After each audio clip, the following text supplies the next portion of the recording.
بسم الله الرحمن الرحيم.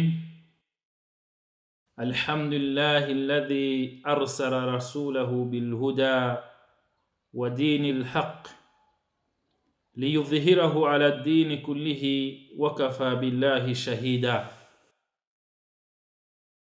وأشهد أن لا إله إلا الله وحده لا شريك له إقرارا به وتوحيدا.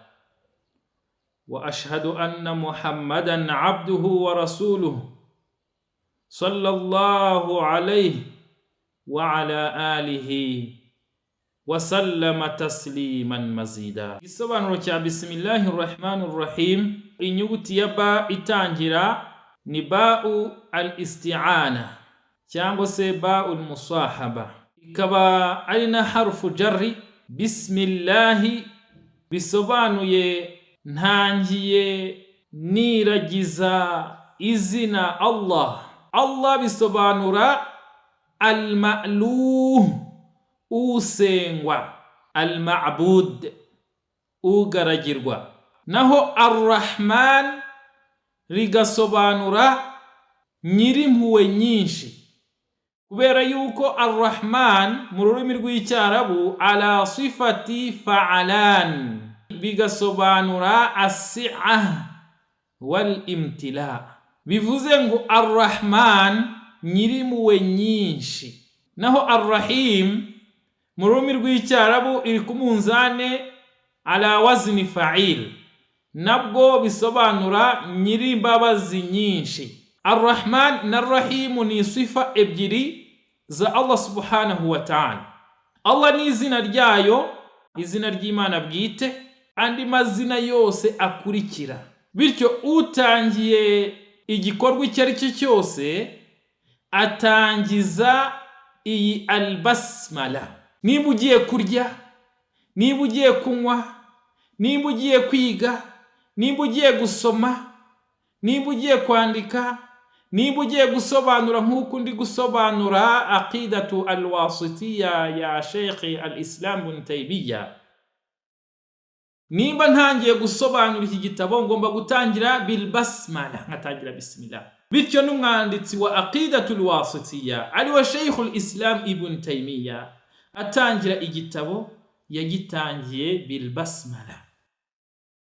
Aravuga ati Bismillahir Rahmanir Rahim, ntangiye niragije izina ry'Imana Allah usengwa, ugaragirwa, nyirimpuwe nyinshi, nyirimbabazi nyinshi. Alhamdulillahi alladhi arsala rasulahu bilhuda. Ikuzo, alhamdu ni ugukuza Imana. Bityo umwanditsi w'igitabo aqidatul wasitiyya nyuma ya basmala yakujije Allah subhanahu wa ta'ala. Nyuma yo kwiragiza Allah subhanahu wa ta'ala aramukuza, aravuga ati alhamdulillahi alladhi arsala rasulahu bilhuda. Ibisingizo byuzuye bizira inenge. Bityo usingiza Allah amusingizanya urukundo, agasingiza Allah subhanahu wa ta'ala avuga ati alhamdulillah. Ibisingizo byose byuzuye bizira inenge ni ibya Allah subhanahu wa ta'ala. Yohereje intumwa ye ayoherezanya al-huda. Ma'ana al-huda, igisobanuro cya al-huda mu rurimi rw'icyarabu, al-huda huwa al-ilmu nafi'. Al-huda ni ubumenyi bw'ingirakamaro. Imam al-Bukhari yandika igitabo, ageze kuri kitabul ilm yaravuze ngo babu al-ilmu qabla al-qawl wal-amal. Ageze kuri al-ilm yanditse babu chapter, ayiha title igira iti al-ilmu, ubumenyi, qabla al-qawli, mbere yo kuvuga, wal-amal, n'ibikorwa. Bivuga yuko umwemeramana ari urangwa n'ubumenyi, nurangwa n'ubumenyi mu byo avuga, nurangwa n'ubumenyi mu byo akora. Bityo umwemeramana mbere yuko avuga abanza kuba afite ilmu. Umwemeramana mbere yuko agira icyo akora agomba kuba afite ilmu. Ubumenyi bufite agaciro muri umma al-Islam, muri ummatul Islam, mu muryango mugari mu ishyanga rya Islam. Al-ilmu lahu makana ubumenyi bufite umwanya wo hejuru. Athna Allahu bihi fi kitabihi, Imana yatatse ubumenyi mu gitabo cyayo. Kadhalikum athna ala tulabihi, ni nako yatatse ushaka ubumenyi. Imana muri Qur'an iti hal yastawi alladhina ya'lamuna walladhina la ya'lamun, ngwese barangana umumenyi n'utari umumenyi bashyize ku munzane barangana? Kalla la yastawiyani mathala, umumenyi n'utari umumenyi ntabwo bangana. Hamwe no kuba ufite rero ubumenyi, Qur'ani igaragaza agaciro k'ubumenyi n'ufite ubumenyi, hanyuma ikamuha agaciro karenze k'abemeramana. Imana iravuga muri Qur'ani, yarfa'u Allahu alladhina amanu, Imana izamura mu nzego babandi bemeye, walladhina utul ilma, naho babandi bahawe ubumenyi, darajati, bakagira inzego zo hejuru kurenza kuri babandi bemeye. Bivuga ngo ufite imani, uwamaze kwemera, afite urwego rutandukanye n'utemera. Ku Mana umwemera n'utemera ntabwo ari kimwe. Ku Mana uwemera afite makana, afite umwanya. Noneho wagira ubumenyi nyuma yo kuba uri umwemera ukaba ufite n'ubumenyi, noneho ugira urundi rwego. Yarfa'illahu alladhina amanu walladhina utul ilma minkum darajat, Imana izamura babandi bemeye, hanyuma nabahawe ubumenyi muri mwebwe bakagira inzego z'ikirenga. Allah subhanahu wa ta'ala raises those who have believed and those who have been given knowledge degrees. Abamaze kwemera bafite degrees Imana yabateguriye. Aha ndi kuvuga kuri ilmi. Limada? Kubera ikindi kuvuga kuri ilmi nuko Sheikh al-Islam Ibn Taymiyyah rahimahullah muri muqaddima al-kitabi Aqidatul Wasitiyya, mu ntangiriro y'igitabo cya Aqidatul Wasitiyya, muqaddima yatangiye avuga ngo alhamdulillahi alladhi arsala rasulahu bil huda, ikuzo ibisingizo byuzuye bizira inenge n'iby'Imana yo yohereje intumwa yayo, iyoherezanya al-huda. Al-huda bamenye bakavuga ngo ni ubumenyi bw'ingirakamaro, huwa al-ilmu nafi'. None nari nimba kuvuga kuri ilmu, mvuga agaciro k'ubumenyi, ngaragaza ko Imana yatatse ubumenyi muri Qur'ani, ndetse n'ababandi bahawe ubumenyi n'ababushakisha Imana irabataka. Ariko hamwe no kuba ufite ubumenyi ni ubukujyana guca bugufi, gaca bugufi. Ubumenyi ntabwo ari ubukuzamura ngo wikuze, kubera yuko Imana iravuga ngo wa fawqa kulli dhi ilmin alim, hejuru y'umumenyi hari undi umurusha ubumenyi. And every over who knows there is one who knows more. Hejuru y'umumenyi hari undi umurusha ubumenyi. Bityo niba ushaka ubumenyi buguha guca bugufi, kubaha, kugira ikinyabupfura. Ubumenyi buguha agaciro. Bityo babandi basebya abamenyi babo, batesha agaciro abamenyi babo, ubonyeyo baza kuba basobanukirwa iyi mirongo, bagaha agaciro abamenyi babo.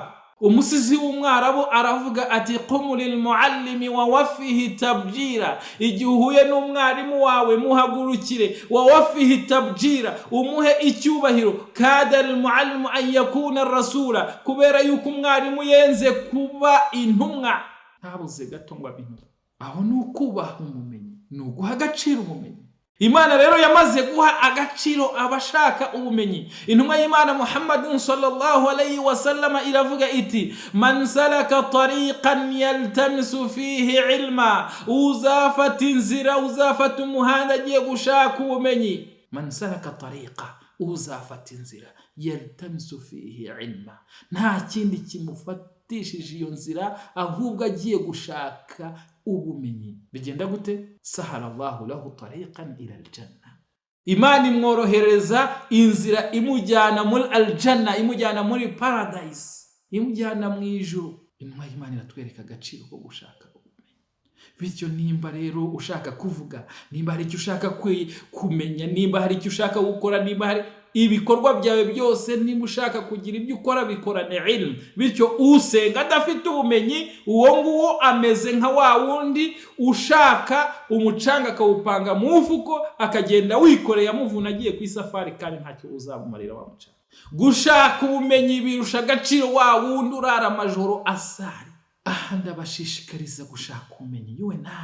Wowe nanjye ntabwo nibagiwe, nanjye dushaka ubumenyi, kubera yuko uko ugenda umenya niko urushaho gusanga yuko ntacyo uzi. Hanyuma Sheikhul Islam Ibn Taymiyyah rahimahullah mu gitabo cye aravuga ati alhamdulillahi alladhi arsala rasulahu bil huda. Ikuzo, ibisingizo byuzuye ni ibya Allah uwo gusengwa, we wohereje intumwa ye. Arsala rasulahu bil huda, yayoherezanyije al huda wa huwa al ilmu nafi', aribwo bumenyi bw'ingirakamaro. Ubumenyi bw'ingirakamaro ni ubuhe? Ubumenyi bw'ingirakamaro ni ubuguha kumenya Imana. Al ilmu bi kitabillah, ni ubumenyi bwo kumenya igitabo cy'Imana, wa sunnati rasulihi, no kumenya imigenzo y'intumwa ye Muhammadin sallallahu alayhi wa sallam. Al-ilmu nafi', ubumenyi bw'ingirakamaro ni ubumenyi bukuganisha kuri Allah subhanahu wa ta'ala. N'ubundi bumenyi ni ubumenyi bwiza. Ushobora kuba uri ubumenyi muri agronomy, ushobora kuba uri ubumenyi muri carpentry, ushobora kuba uri ubumenyi muri science, ushobora kuba ubumenyi mu bumenyi bugiye butandukanye. Byose ni ubumenyi, ariko ubumenyi burusha ubundi agaciro ni ubumenyi bwo kumenya Imana yakuremye, ukamenya uburyo usengamo Imana. Igitangaje kinababaje ni uko abantu benshi usanga batitaye kumenya uko basenga Imana, ntabwo babizi. Usanga abantu basenga Imana mu bujiji, bityo usenga Imana akayisenga mu bujiji, uwo nguwo nta kintu azasarura kuko ntiyigeze amenya uko asenga Imana. Alhamdulillahi alladhi arsala rasulahu bil huda. Ikuzo n'ibisingizo byuzuye ni iby'Imana yo yohereje intumwa yayo ikayoherezanya al-huda, ubumenyi bw'ingirakamaro, wa dinil haq. Igisobanuro cy'ijambo idini lahu ma'nayan aw thalatha ma'ani. Ijambo idini rifite ibisobanuro bigera kuri 2 cyangwa se 3. Igisobanuro cya mbere cy'idini, idini bisobanura al-jaza, ibihembo. Al-jaza wa huwa, aribyo Imana itubwira muri Qur'ani igira iti maliki yawmiddin, umwami wo ku munsi w'ingororano, umwami wo ku munsi w'ibihembo. Umunsi abantu bazazuka bakajya imbere ya Allah subhanahu wa ta'ala kugira ngo bagororerwe ibyo bakoze hano kuri iyi si. Dhalika al-yawm, kuri uriya munsi, wa yawmuddin, ni umunsi w'ingororano. Wa dinu huwa al-jazaa, al-jazaa'u bil amal. Idini ni igihembo cy'ibyo umuntu yakoze. Icyo ni igisobanuro kimwe cy'ijambo adin. Ikindi gisobanuro cy'ijambo adin mu rurimi rw'icyarabu huwa al-muhasaba, kwibarurira. Yawm al-hisab, ku munsi kwibarura. Al-muhasaba, kubarura. Adini bisobanura al-muhasaba, bisobanura kubarura, kwibarurira wowe. Intumwa y'Imana Muhammadin sallallahu alayhi wa sallama yakoresheje ijambo adini nka al-muhasaba, nko kwibarurira, aho yavuze muri hadithi ma'ruf, hadithi izwi cyane ivuga ngo al-qaisu man dana nafsahu, umuhanga, intiti, umunyabwenge, man dana nafsahu, ni wa wundi wikontroye akibarurira. Yawm al-hisab, umunsi w'ibarura. Ay yawmuddin, ayo wa munsi w'ibihembo. Kuri wa munsi w'ibarura no munsi w'ibihembo. Naam, intumwa y'Imana iti al-qaisu man dana nafsahu, umuhanga, umunyabwenge, intiti, n'uwikontorora akareba imico ye akayisuzuma. Ese ntaho mbangamiye bagenzi banjye? Ese ibyo nkora biratunganye? Akijajinga, akikosora, we ubwe akikontorora. Al-hisab. Imana iti hasibu anfusakum qabla an tuhasabu, ngaho ni mwikontorore mbere yuko mukontororwa, ngaho ni mwibarurire mbere yuko muzabarurirwa. Icyo nacyo ni igisobanuro cy'ijambo ad-din. Imana rero yohereje intumwa ya Muhammadin sallallahu alayhi wasallam, imuha al-huda, imuhana dini n'idini, idini ry'ukuri. Bisobanuye iki? Idini rigaragaza abantu bikontorora, abantu bibarura, abantu bareba bagashyira mu gaciro, bakareba imyitwarire yabo, bakikontorora, bakamenya ibya halali bakabikurikira, bakamenya ibya haramu bakabireka. Naam, uko niko kwikontorora, bakamenya ibiziruye bakagendana nabyo, bakamenya ibiziririjwe bakitandukanya nabyo. Niba umeze gutyo uri mu dini ry'ukuri. Naam, icyo nacyo ni igisobanuro cy'ijambo adini. Ikindi gisobanuro cy'ijambo adin huwa al-amalu as-salih. Adin al-amalu as-salih. Idini nanone risobanura ibikorwa bitunganye, ibikorwa byiza. Bityo umunyedini nurangwa n'ibikorwa byiza, ibikorwa bitunganye. Hadhihi mana dinullah bihi, ibikorwa dukora tugandukira Imana. Urasari, buryo uri gukora igikorwa cy'idini, ko ni igikorwa cyiza. Urasenga, urasiba, ukora umutambagiro mutagatifu, ukajya gukora hija imaka, utanga zaka mu mutungo wawe, utanga amaturo. Ibyo bikorwa byose ukora ni idini y'ukurikije ilmu, ukurikije ubumenyi, ukurikije uko Imana ibishaka, iby'Imana iguhamagarira. Ibyo byose ni idini. Wa dinu huwa al-amalu salih. Idini ni ibikorwa bitunganye. Nari nkiri muri mukaddima wa Islam. Nyuma ya al-basmala twasobanuye, dusobanura maana al-basmala, igisobanuro cy'ijambo al-basmala. None turimo kuvuga alhamdulillahi alladhi arsala rasulahu bil huda wa dinil haqq. Ikuzo nishimwe ni iry'Imana yo yohereje intumwa yayo, iyoherezanya al-huda, ubumenyi bw'ingirakamaro, wa dinil haqq, n'ibikorwa bitunganye, liyudhhirahu ala dini kullihi, kugira ngo Allah subhanahu wa ta'ala amugaragaze hejuru yandi madini yose.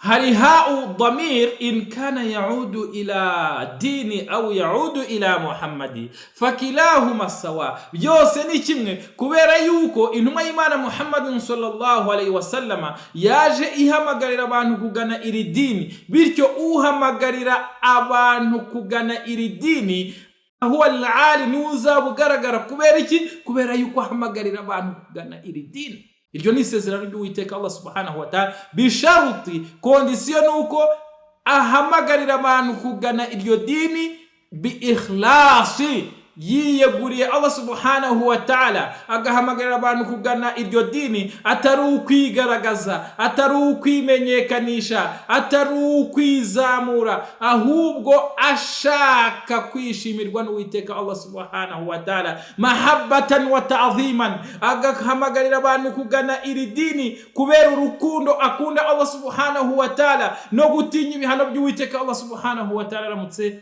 adahamagariye abantu kugana iri dini.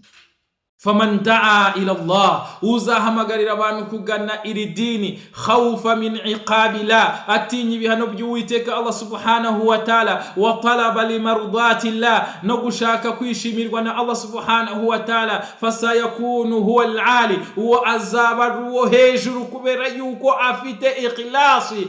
Wama umiru illa liya'budullaha mukhlisina lahu ad-din. Ibyo byose bikora kubera gutunganya idini rya Allah subhanahu wa ta'ala. Arashaka kugandukira Uwiteka Allah subhanahu wa ta'ala. Nta riya'u afite, ntabwo ari umushahara rimwe akorera, ntabwo ari ubwibone rimwe ashakisha, nta nubwo ari icyubahiro ashaka mu bantu. Arakora akazi k'ibwiriza butumwa ashaka kwishimirwa na Allah subhanahu wa ta'ala. Arakora akazi k'ibwiriza butumwa kubera gutinya ibihano by'Uwiteka Allah subhanahu wa ta'ala, mukhlisa lahu ad-din, yereza idini Allah subhanahu wa ta'ala. Umeze gutya, uteye atya, uwo ngo fasayakunu huwa al-ali, nuzaba ruwo hejuru. Walladhi arsala rasulahu bil huda wa dinil haqq liyudhhirahu ala dini kullihi. Imana niyo yohereje intumwa ya Muhammad sallallahu alayhi wa sallam, imwoherezanya al-huda wa huwa al-amalu salih, nkuko twabisobanuye. Wa dinil haqq, ni dini ry'ukuri, cyangwa se ibikorwa bitunganye, cyangwa se yikontora, cyangwa se yibarurira, cyangwa se ashaka kugira ngo azishimirwe n'Uwiteka Allah subhanahu wa ta'ala. Ubikorana ikhlasi, liyudhhirahu ala dini kullihi, wa Allah subhanahu wa ta'ala azamugaragaza hejuru yandi madini, azamusumbisha andi madini. Nukuvuga ngo umeze atyo, uteye atyo, ufite iryo dini ry'ukuri akaba arimo kwamamaza Allah subhanahu wa ta'ala, fasayakunu huwa al-ali, ni uzazamuka. Bityo bavandimwe b'Islam, niba mushaka icyubahiro, niba mushaka kubahwa, niba mushaka kugira agaciro muri sosiyete, niba mushaka kugira value, mushaka kugira indangagaciro nyazo, nimuhamagarire abantu iri dini rya Allah subhanahu wa ta'ala, kandi muri hagararemo mushikamye, mudafite guca ku ruhande. Nta bintu byo guca ku ruhande, nta bintu byo gucengana, nta bintu byo kugambanirana, nta bintu byo kugira umutima mubi no kugira ishyari. Nuhagarara muri iri dini ukarihagararamo mustaqiman, ugororotse, wemye, ubisaba Allah subhanahu wa ta'ala, uvuga uti Allahumma hdina siratakal mustaqim, mana nyagasani nyobora inzira yawe igororotse, mustaqiman, ugororotse. Nuhamagarira abantu iri dini, kandi nawe ukabahamagarira ibyo uhagazeho ubishikamye, nta guca ku ruhande, uzaba uri ku nzira ya Allah subhanahu wa ta'ala. Allah subhanahu wa ta'ala buri munsi, buri uko dusari, buri uko tugiye gukora iswala, buri swala turavuga tuti ihdina siratal mustaqim, mana nyagasani tuyobore inzira igororotse. Inzira igororotse niyo guhamagarira iyi dini. Wakafa billahi shahida, Allah subhanahu wa ta'ala arahagije kuba ari umuhamya. Wakafa billahi shahida, Allah subhanahu wa ta'ala ni umuhamya yuko intumwa ya Muhammadin sallallahu alayhi wa sallama idini ihamagarira yatwigishije, njyewe nawe n'abatubanjirije n'abazaza nyuma yacu kuzageza ku munsi w'imperuka. Imana ni umushahidi. Wakafa billahi shahida, Imana ni umushahidi koko ko abavuga butumwa bavuga ubutumwa kubera Allah subhanahu wa ta'ala. Buri wese rero uzi yuko Allah subhanahu wa ta'ala mureba, Allah biramuhagije kumubera umushahidi, nta kindi atezeho ubuhamya. Allah niwe muhamya yuko ari guhamagarira inzira ye. Wakafa billahi shahida, Allah subhanahu wa ta'ala arahagije kuba ari umuhamya. Aha twasobanuraga ijambo alhamdulillahi alladhi arsala rasulahu bil huda wa dinil haqq liyudhhirahu ala dini kullihi wakafa billahi shahida. Ikuzo n'ibisingizo byuzuye bizira inenge nta wundi bikwiriye uretse Allah, we wohereje intumwa ye ayoherezanya al-huda ndetse n'idini y'ukuri, kugira ngo iryo dini ndetse n'urihamagarira bagaze hejuru yandi madini. Wakafa billahi shahida, Imana irahagije kuba ari umuhamya. Wa ashhadu an la ilaha illa Allah wahdahu la sharika lah, ndahamya ko nta yindi Imana ikwiriye gusengwa uretse Allah yonyine, Imana y'ukuri. Nta yindi Imana ikwiye gusengwa by'ukuri uretse Allah, la sharika lah, nta mufasha igira mu gusengwa no gusingizwa. Iqraran bihi wa tawhida, ibi nkaba mbihamya mbishimangira na tawhidi, mbihamya ko Imana ariyo mugengo wa byose. Imana niyo itanga ubuzima, Imana niyo itanga amafunguro, Imana niyo mwami yicaye ku ntebe yayo kuri arshi. Allahu ala al-arshi istawa, Imana yicaye kuri arshi yayo irimwo iragenzura ibyo yaremye. Imana itagira umufasha. Iqraran bihi, ibi nkaba mbishimangira, wa tawhidan, nkabishimangira ko Imana ikwiye gusengwa itabangikanywa n'icyo ari cyose, Imana yonyine. Iqraran bihi wa tawhidan, ashhadu an la ilaha illa Allah, ndahamya ko nta yindi Imana ikwiye gusengwa uretse Allah. Iyi ngiyi ashahada irimo inkingi ebyiri. Inkingi ya mbere huwa nafi, guhakana izindi Imana zose zibaho. Ashhadu an la ilaha, ndahamya ko nta Mana ibaho n'imwe yo gusengwa by'ukuri illa Allah. Iyo ni ithbat, iyo ni inkingi ya kabiri. Iri jambo shahada igira inkingi ebyiri. Inkingi ya mbere ni guhakana Imana, wa huwa nafi. Inkingi ya kabiri ni ithbat, kwemeza ko nta yindi Imana ikwiye gusengwa uretse Allah. Uramutse uvuze ngo la ilaha ukavuga gutyo ubwo gusa, wavuze ngo nta Mana iriho, ubaye umuhakanye, kuko uhakanye ko nta Mana iriho illa Allah, ubwo ubaye umwemera kuko ubuhamije ko Imana ikwiriye gusengwa ari Allah subhanahu wa ta'ala. Bityo umuyisilamu kugira ngo winjire mu Bisilamu ugomba gutora shahada. Gutora shahada ni uguhakana imana zose zibaho, hanyuma ukemeza ko imana ikwiye gusengwa ari imwe Allah.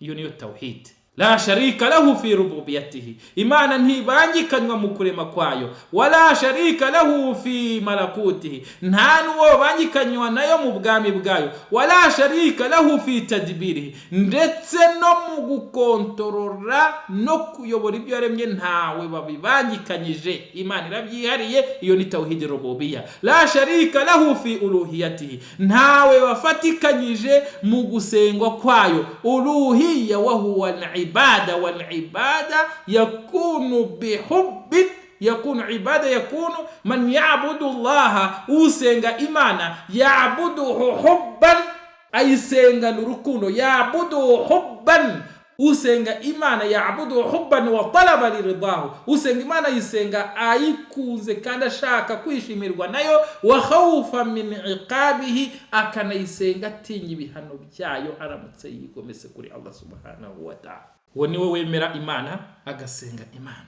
Lidhalika, kubera iyo mpamvu, la tajidu liman haqqaqa hadhihi al-ubudiyya, ntuzigera usanga wa muntu wamaze kuzuza uku kugandukira imana fi qalbihi, wa wundi wamaze kugandukira imana mu mutima we, la tajidu li ghayri llahi hubban, ntuzigera usanga kundi ikindi kintu uretse ko agikunda kubera imana.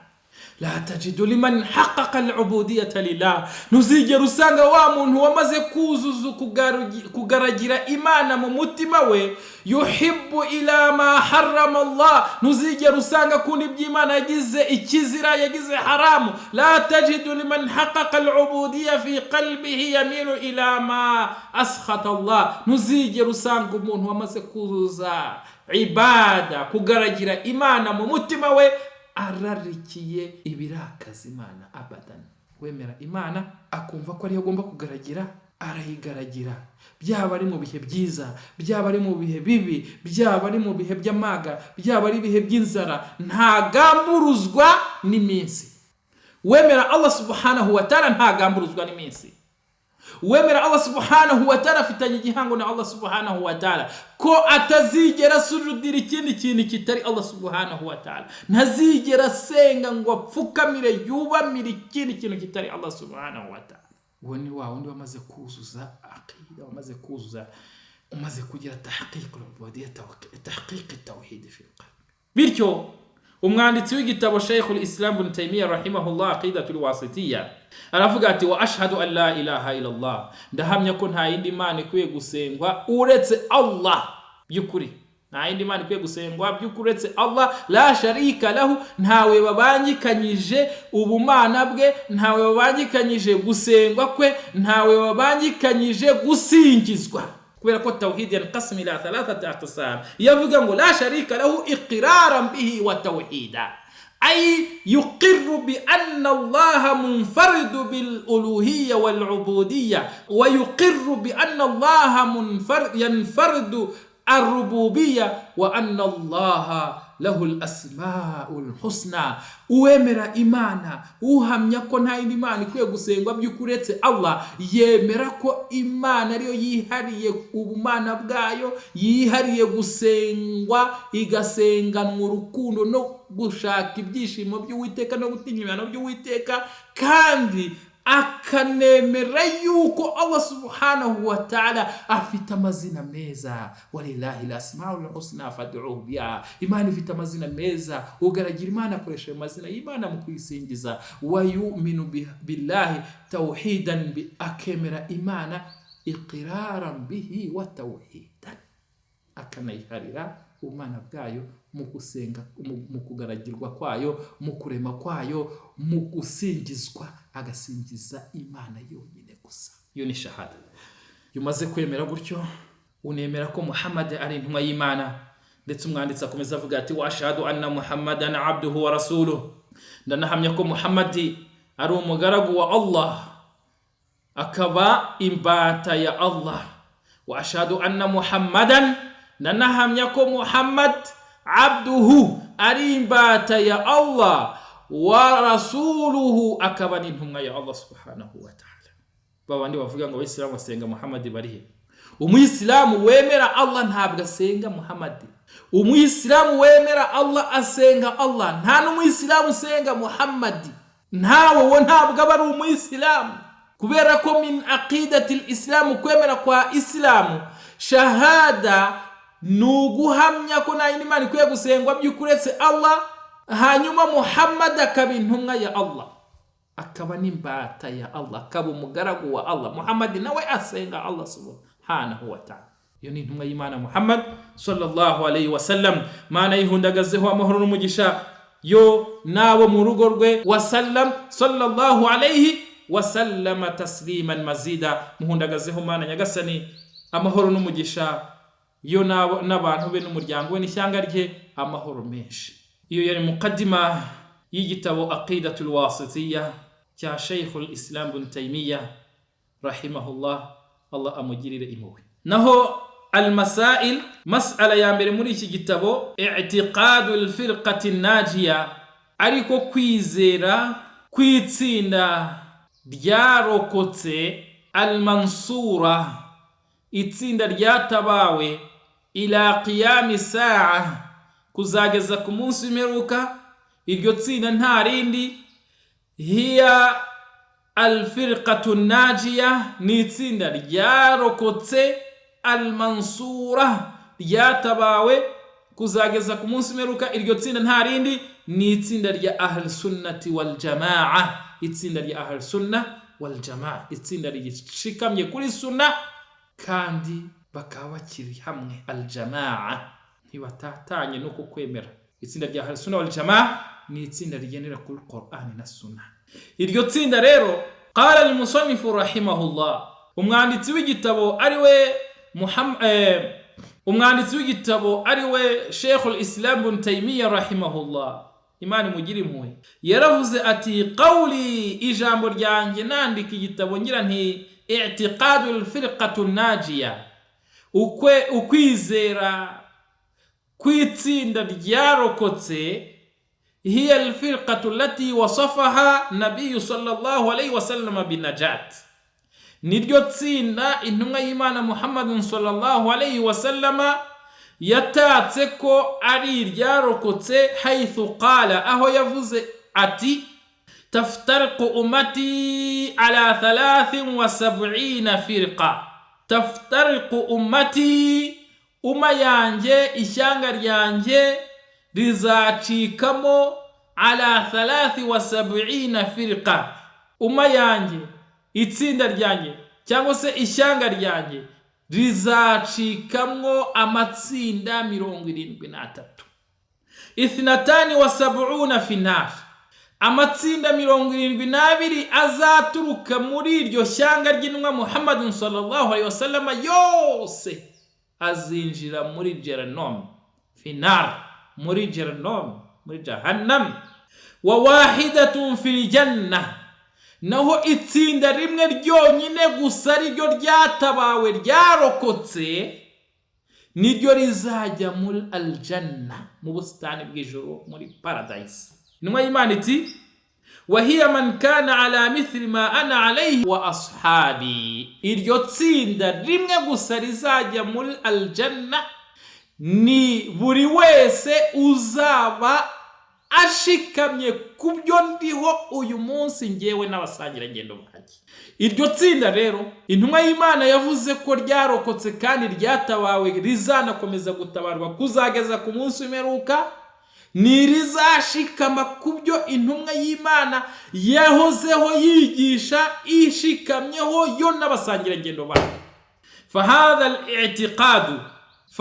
al-i'tiqadu, uku kwizera rero, huwa al-ma'thur, nukwizera guturuka ku ntumwa y'Imana Muhammadun sallallahu alayhi wa sallam, huwa al-ma'thur an nabi sallallahu alayhi wa sallam, Imana ihundagazeho amahoro n'umugisha, wa ashabuhu radiyallahu anhum, uku kwizera guturuka ku ntumwa y'Imana Muhammadun sallallahu alayhi wa sallama ndetse no ku basahaba bayo, wahum wa man taba'ahum ndetse n'ababakurikiye al-firqatun najiya, iryo tsinda niryo tsinda ryatabawe kandi rizagomeza gushikama kuri kuzageza ku munsi w'imperuka. Fa innahu qad thabata an ghayri wahid min as-sahaba, ibi ni ibishimangirwa na benshi batari umwe mu basahaba, annahu qala, ko intumwa y'Imana Muhammad sallallahu alayhi wa sallam yavuze iti al-imanu yazidu wa yanqus, imani iriyongera kandi ikanagabanuka. Ahangaha tuzabireba. Ahangaha Sheikhul Islam Ibn Taymiyyah yashakaga gusubiza al-murji'a, babandi batandukanya ibikorwa na imani, babandi babona yuko ufite ukwemera, uwatoye shahadu aba afite ukwemera, yakiba, yasambana, yakora ibikorwa bibi, imani ye ngo apfa kuba yamaze gutora shahadu ngo afite imani. Abangaba al-murji'a alladhina kharaju al-amala an musammi al-iman, babandi batandukanyije ibikorwa na imani, bakabona yuko umuntu yakora icyaha, yakiba, yasambana, ntacyo byagabanura kuri imani ye. Abangaba ni abanyuragije na aqidatu ahlus sunna wal jamaa. Kandi intumwa y'Imana Muhammad sallallahu alaihi wasallam yavuze ko imani yongera kandi kanagabanuka, ndetse na Qur'an irabishimangira ikavuga iti innamal mu'minuna alladhina idha dhukira Allah, mu byukuri abemera Imana ni babandi yo bibukijwe Allah, wajilati qulubuhum, imitima yabo irahubangana igira gutinya, wa idha tuliyati alayhi ayatuhu, basumirwa aya za Allah subhanahu wa ta'ala, zadatuhum imana, hanyuma imani yabo ikazamuka. Bivuga ngo imani yazidu wa yanqus, imani irazamuka ikagabanuka. Yazidu bitta'a, imani yongera iyo umuntu agandukira Imana, wa yanqusu bil masiya, hanyuma yajya mu byaha imani ikagabanuka. Ukwemera kuri yongera kukanagabanuka. Abavuga rero kukwemera kutiyongera kandi ntikunagabanuke, abangaba ni murji'a, nabitwa al-murji'a atba'u Jahm bin Safwan, babandi bakurikiye Jahm bin Safwan twavuze muri muqaddima dusobanura al-firqa zayobye kuri aqida ahlus sunna wal jamaa. Hanyuma kubijyanye na hukumu y'abatari muri iri tsinda, wa kullu ma dhakartu fi dhalika fa innahu ma'thur an sahaba. Sheikhul Islam Ibn Taymiyyah avuga yuko iyi titre yatangije iyi mas'ala ya al-wasatiyya fil aqida. Sheikhul Islam Ibn Taymiyyah iyi title yatangije igitabo cye yitwa al-mas'alatu al-wasatiyya fil aqida, aho avuga ngo i'tiqadul firqati najiya, avuga ko ibyo yavuze byose atabyitekerereje mu mutwe we, ahubwo yabikomoye. Fa innaha, aravuga ngo wa kullu ma dhakartuhu fi dhalika, ibyo navuze byose bijyanye n'ingingo, fa innahu ma'thur an as-sahaba, byose bituruka ku basahaba, bil asanida thabita, kandi bishingiye ku runigi rw'uruhererekane, bishingiye ku sheni y'uruhererekane ruturuka ku basahaba, lafdhuhu wa ma'nahu, mu mvugo ndetse n'ibisobanuro by'ibyo navuze byose. Isnadi ituruka ku basahaba, inkomoko yabyo ni ku basahaba mu ruhererekane rurerure. Wa idha khalafahum man ba'dahum lam yadurruhu fi dhalika, bityo uzanyuranya n'abari kuri iyi itiqadi, kuri uku kwizera, uzanyuranya nabo ntacyo azabatwara. Thumma qult, hanyuma Sheikhul Islam abwira abo yari arimo kujya impaka nabo kuri iyi itiqadi, kuri iyi aqidatul wasitiyya, arababwira walaysa kullu man khalafa fi shay'in min hadha al-i'tiqad yajibu an yakuna halikan. Aravuga ati ariko walaysa kullu man khalafa fi shay'in min hadha al-i'tiqad, buri wese wanyuranye n'ikintu na kimwe muri uku kwemera, ntabwo laysa yajibu an yakuna halikan, ntabwo buri wese wanyuranyije n'uku kwemera ari uwo gucirwa rubanza. Kubera iki? Kubera iki buri wese wanyuranyije ni aqida ahlus-sunna wal jamaa na kimwe muri bijyanye n'uku kwemera, ntabyumve kimwe na bagenzi be, utabyumvishije kimwe na bagenzi be? Kubera iki buri wese muri bo adakwiriye gucibwa urubanza, adakwiriye gucirwa uwiteka? Kubera iki? Aravuga ati fa innal munazi'a, aravuga ati ujya impaka, qad yakunu mujtahidan mukhti'an, hari igihe ashobora kuba ari gushaka ukuri hanyuma agakora ikosa ari muri za ijtihad ashakisha ukuri agakosa, ariko yaghfirullahu khata'ahu, nyamara Imana ikazamubabarira ikosa rye. Bityo rero niba hari muri ahlu sunna wal jamaa utaravuze kimwe na bagenzi be, hanyuma wowe ntumucire urubanza ngo uvuge nguriya ngo kharaja ala aqidati ahlu sunna wal jamaa, ngo yanyuranyije na aqida ahlu sunna wal jamaa, qad yakunu mujtahidan, ashobora kuba yarari gushakisha ukuri, fa akhta'a, hanyuma agakora ikosa, hamwe no gukora ikosa kwe fayaghfiruhu Allahu khata'ahu, Imana ikamubabarira ikosa rye. Bityo rero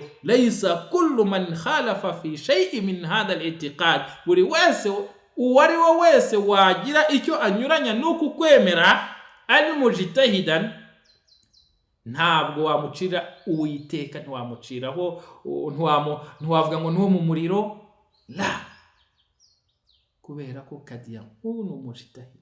Ikindi aravuga ngo waqad la yakunu balaghahu fi dhalika min al-ilmi ma yakunu bihi ma taqumu bihi alayhi al-hujja. Aravuga nanone ati hari igihe bishoboka yuko hari ubumenyi butigeze bumugeraho, hari hadithi we natigeze yumva kuri mas'ala runaka, bityo akaba atarahuje na bagenzi we, kubera yuko hari ubumenyi butamugezeho ku byo mwebwe mwabashe kumenya mu yindi nzira, cyangwa se mu buryo bumwe cyangwa se ubundi, we akaba atarabimenye. Bityo rero walaysa kullu, aravuga walaysa kullu man khalafa shay'un fi hadha al-i'tiqadi an yakunu halikan, ntabwo buri wese, aravuga ati laysa man khalafa shay'un fi hadha al-i'tiqad yajib an yakunu halikan, ntago buri wese wanyuranya n'iyi itiqadi, ntago buri wese wamushyira mu gatebo ko mu muriro kumuciraho urubanza. Aha nabamenye turimo turasobanukira abavana wa Islam, bityo babandi bacira imanza bagenzi babo, nkaba mbabwira nti mwitonde guca imanza, kubera yuko ubumenyi ni inyanja. Ikindi aravuga ngo وقد يكون له من الحسنات ما يمحو الله به سيئاته, hari igihe uwo muntu mushaka gucira uwiteka, uwo muntu mushaka gushyira mu muriro, ese ubundi nde wagize abajaji bo gushyira abandi mu muriro, abandi mukabakura mu muriro?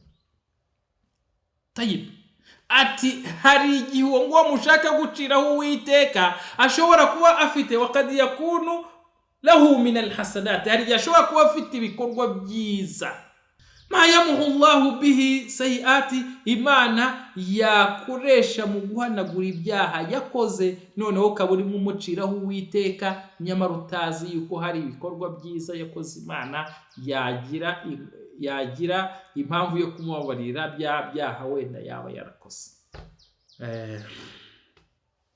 Sheikhul Islam akomeza avuga ati ukwizera kw'itsinda ryarokotse ryatabawe ila qiyam saa, kuzageza ku munsi w'imperuka, ni itsinda rya ahlu sunna wal jamaa, ndetse ukwemera kwayo wa usulul imani wa arkanuhu sita, ukwemera kw'iri tsinda, imisingi ya imani y'ukwemera kwabo ni imisingi igizwe n'inkingi esheshatu, arizo al-imanu billahi, kwemera Allah wa malaikatihi, no kwemera abamarayika bayo, wa kutubihi, no kwemera ibitabo byayo, wa rusulihi, no kwemera intumwa zayo, wal ba'thi ba'da al mauti, no kwemera izuka nyuma y'urupfu, wal imanu bil qadari, ndetse no kwemera igeno ry'Imana, khairihi wa sharrihi, ikiza cy'igeno n'ikibi. Ibyo byose ni inkingi z'ukwemera kwa ahlu sunna wal jamaa, arizo nkingi esheshatu z'ukwemera. Usulul imani wa arkanuhu sita, iyi ni imisingi n'amahame shingiro y'ukwemera kwa ahlu sunna wal jamaa, naho inkingi z'ukwemera kwa aya mahame ya ahlu sunna wal jamaa yubakiye ku misingi, ku nkingi esheshatu. Aha niho dusoreje, tuzakomeza ubutaha. Mwari kumwe n'umuvandimwe wanyu Sheikh Musa Habarurema, mbifuriza gukomeza gukurikirana iri somo, mukanda share, like kunzogera na subscribe, mugakanda kunzogera kugira ngo uko dushyizeho inyigisho mujye muhita mubona notification, ubutumwa bubararikira gukurikira izi nyigisho tukimara kuzishyiraho. Reka mbasigire Imana wa assalamu alaikum wa rahmatullahi wa barakatuh.